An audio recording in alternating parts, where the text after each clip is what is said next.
И тук трябва да допълня, защото е много важно, в българската конституция трябва да залегне, че ключова инфраструктура не може да се включва в публично-частно партньорство или да се продава, или да се дава на концесии на фирми или на чужди фирми. Държавата е задължена да ги управлява и то добре. Такова нещо като недобър стопанин не може да има. Тоест, когато се направи такова държавно дружество, аз го наричам Crown Corporation, това за което всъщност съм говорил за Atomic Energy в Canada, това е държавна корпорация, тя не може да не е печеливша.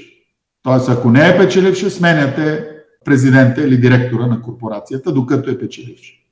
Защото имаме такива уникални неща в България. Примерно за бактерията, дето изнасяме за Япония и дето правим кислото мляко в България, години наред фирмата на загуба. Значи някой я източва и я краде. Защо не се произвежда млякото в България, пращаме само бактерията и после да заливаме света? Защо е даден патента за износ на кашкавал от България за вечни времена на гръцки граждани или фирми? Как да си го върнем обратно този патент? Нагло, брутално или с добро да го накараме да го върнем? А как така българския кашкавал не може да се изнася от български фирми, а трябва да го продаваме на Гръка и Гръка да го продава и в цял свят да обяснява, че това било чиз. А на българското сирене да викат фета чиз. Да. И на шопската салата в Америка да ми викат грик салат с фета чиз. Тоест, тия неправди, рано или късно, ще бъдат изправени.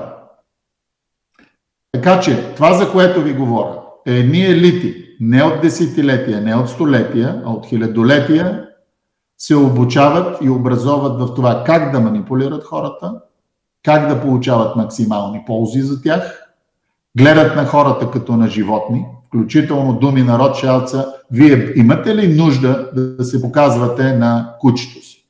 Това е в отговор на въпрос на журналист, който го посреща като каца в Давос с хеликоптер на летището. И му каза господин барон Ротшайлд, защо не се показвате по-често? Вижте какви хубави въпроси ви задаваме. И отговора му е, вие имате ли нужда да се показвате на кучето си? Тоест той възприема другите хора на нас, масата, като някакъв домашен любимец, който да, ще го храня, ще го разхождам. Той ми е домашен любимец, аз съм друго. Да.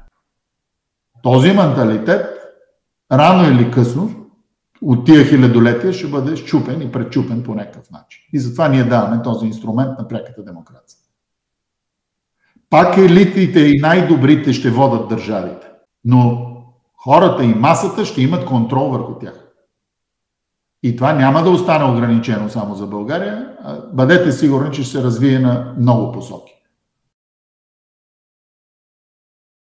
Ако харесвате нашите предавания, абонирайте се за нашия канал в YouTube и включете известията, за да научавате възможно най-бързо, когато качваме нови броеве, откъси или друго съдържание. Благодарим ви!